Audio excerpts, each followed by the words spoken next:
अक्सर हम लोग मानते भी हैं, जानते भी हैं कि डॉक्टर भगवान का दूसरा रूप होते हैं और एक स्वस्थ देश, एक स्वस्थ समाज, एक स्वस्थ परिवार, एक स्वस्थ व्यक्ति डॉक्टर ही बनाते हैं।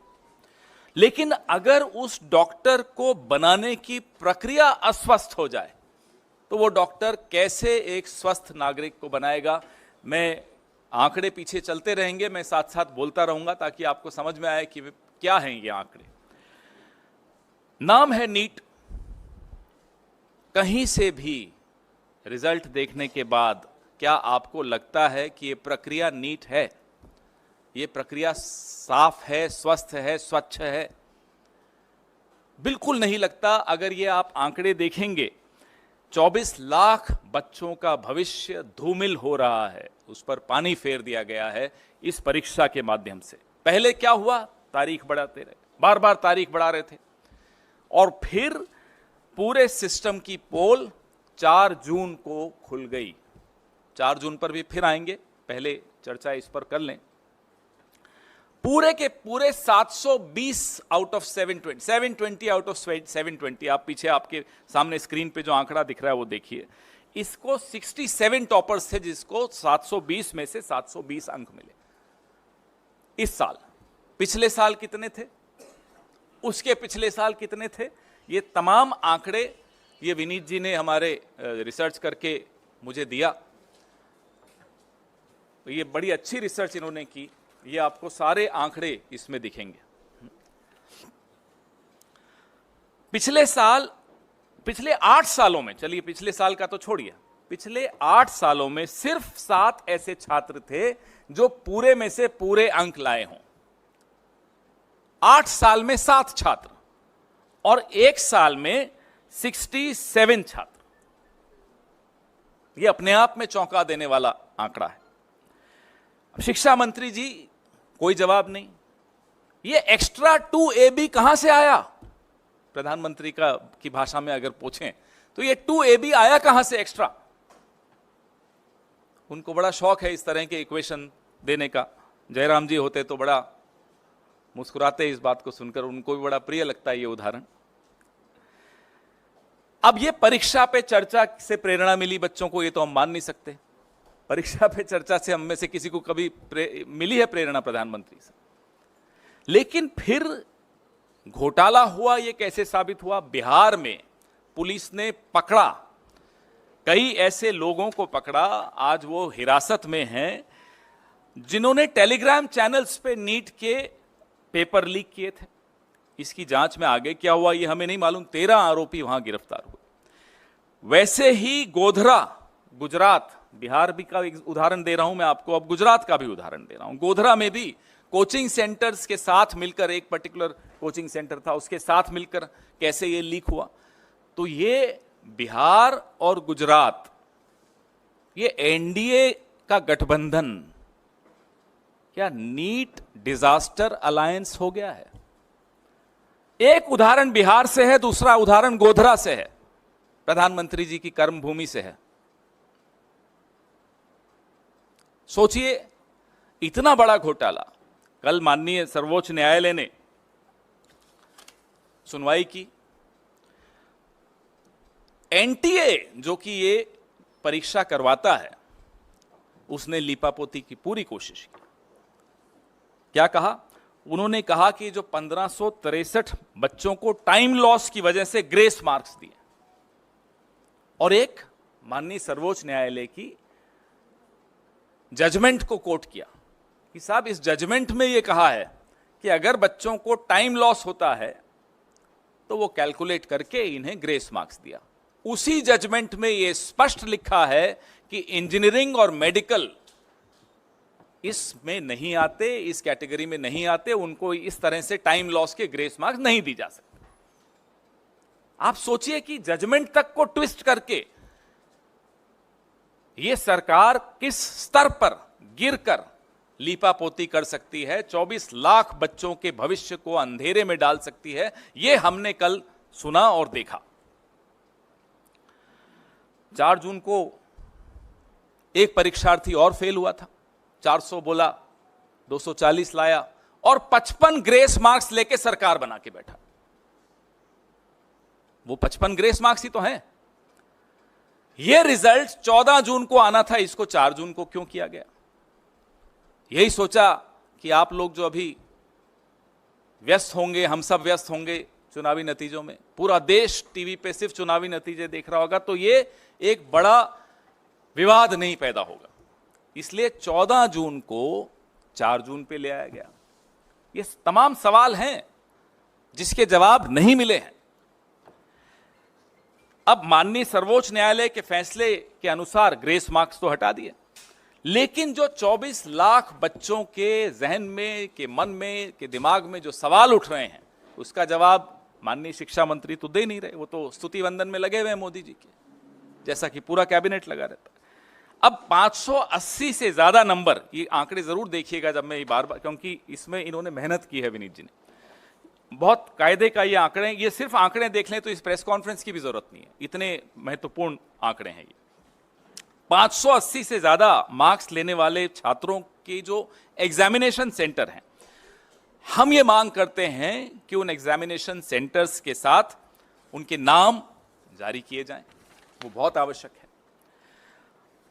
दूसरी हमारी मांग ये है कि जो 12वीं के बोर्ड के मार्क्स का मिलान नीट के टॉपर्स के साथ किया जाए, क्योंकि एक सूचना है कि कुछ ऐसे छात्र हैं जिन्होंने 12वीं भी संघर्ष करके पास की, कोई ज्यादा अच्छे नंबर नहीं लाए, लेकिन नीट में टॉपर हो गए। हम नहीं कह रहे नहीं हो सकते, ऐसे लोग आगे चल के शिक्षा मंत्री और प्रधानमंत्री भी बन सकते हैं, इसमें कोई हमें उसमें नहीं है, लेकिन नीट में इतने मार्क्स ले जाएं, थोड़ी गड़बड़ की आशंका वहां 24 लाख बच्चों के मन में है, तो इसका जवाब भी देना होगा। जिस जिस एग्जाम सेंटर पर औसत से ज्यादा हाई मार्क्स वाले परीक्षार्थी हैं, उनकी वीडियो रिकॉर्डिंग भी जारी की जाए, ताकि पता चल सके कि ये एक्स्ट्रा मार्क्स ग्रेस से मिले हैं, डिसग्रेस से मिले हैं, कैसे मिले हैं ये मार्क्स। तो इसकी वीडियो रिकॉर्डिंग भी सामने आए, थोड़ा आवाज प्लीज, इसकी वीडियो रिकॉर्डिंग भी सामने आनी चाहिए। अब इसमें कुछ और महत्वपूर्ण बिंदु, एक सबसे ज्यादा यह है जो इन्होंने ही मुझे सुबह बताया कि एक विंडो खोली गई 2 दिन की, उसमें बच्चों ने ऑप्शन दी कि नहीं मुझे ये नहीं, ये सेंटर चाहिए। बिहार का एक बच्चा गुजरात के सेंटर में एग्जाम देने जाए, वो भी उस विंडो का फायदा उठाते हुए बोले नहीं मुझे ये नहीं, बिहार का सेंटर नहीं चाहिए, गुजरात का सेंटर चाहिए, 1500 किलोमीटर दूर का सेंटर चाहिए। ऐसे कई उदाहरण हैं।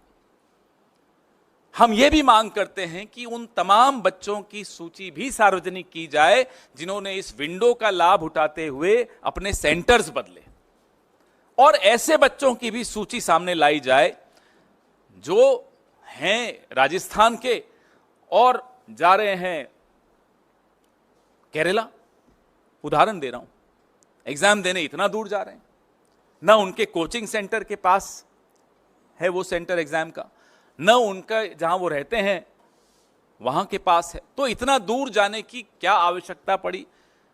तो कई चीजें निकल कर आएंगी अगर इसका जवाब हमको मिलेगा तो।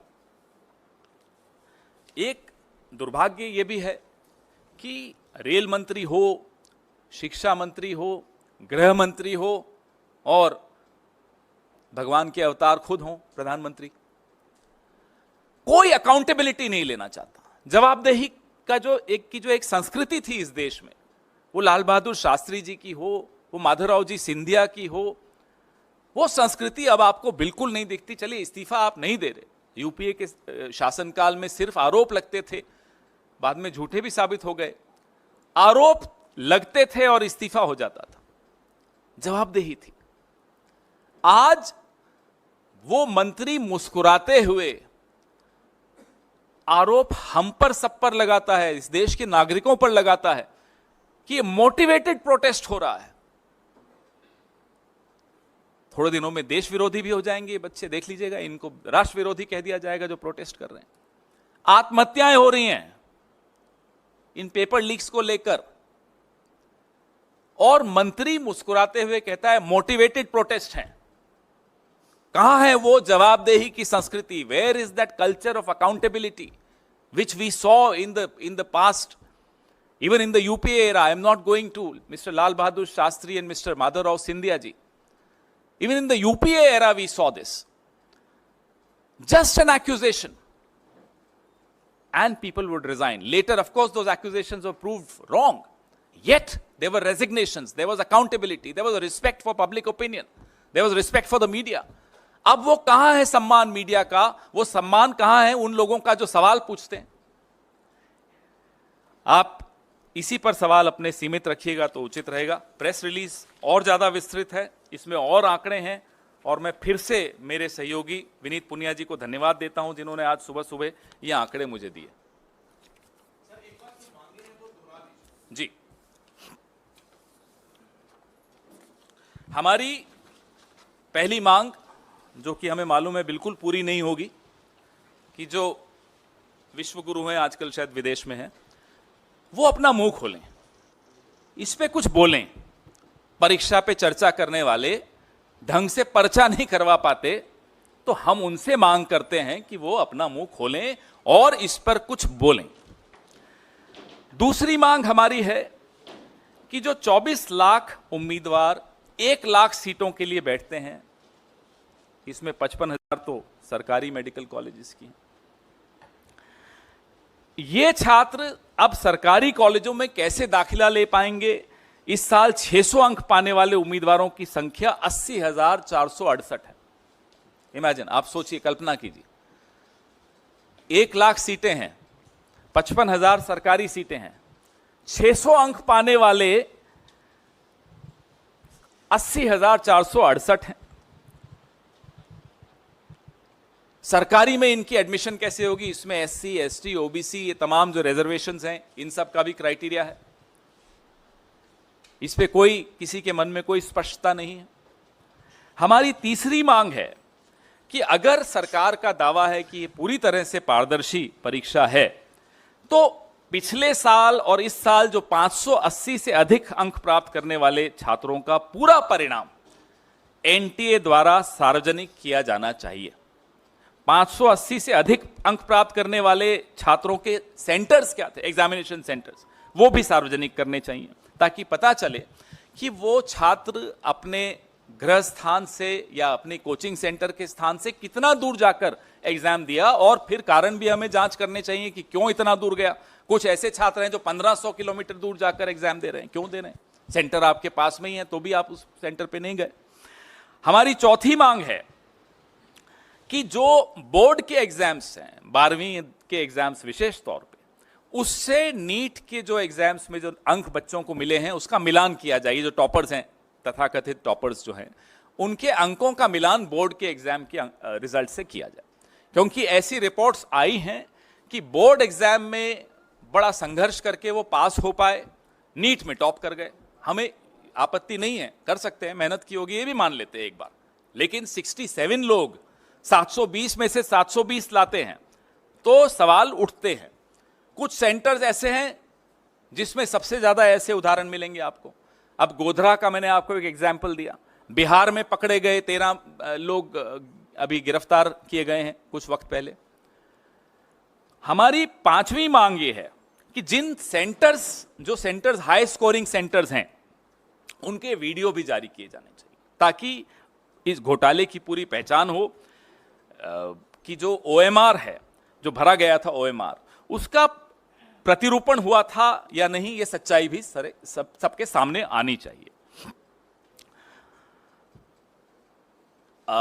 एक जो हमने मांग बार बार दोहराई है, फिर से दोहरा रहे हैं, कि जैसे इलेक्टोरल बॉन्ड्स थे, जब वो सार्वजनिक हुए तो सबको कई सवालों के जवाब मिले। अभी कुछ सवाल बाकी हैं हम सबके दिमाग में, लेकिन फिर भी काफी सवालों के जवाब मिले। फिर एक लिस्ट आई कि ईडी सीबीआई ने कैसे रेड डाली, और वहां फिर इलेक्टोरल बॉन्ड्स के माध्यम से चंदा गया। ऐसे ही ये तमाम जो हम जानकारियां कह रहे हैं, मांग कर रहे हैं कि सार्वजनिक पटल पे रखी जाएं, ये रखनी चाहिए, ताकि लोगों के मन में 24 लाख कोई छोटा आंकड़ा नहीं होता, 24 लाख बच्चों का भविष्य इसमें जुड़ा हुआ है। देश की स्वास्थ्य व्यवस्था का भविष्य इससे जुड़ा हुआ है। अगर देश की स्वास्थ्य व्यवस्था ही स्वस्थ नहीं होगी, उसकी प्रक्रिया स्वस्थ नहीं होगी, तो हम इस देश को अच्छा स्वास्थ्य कैसे दे पाएंगे?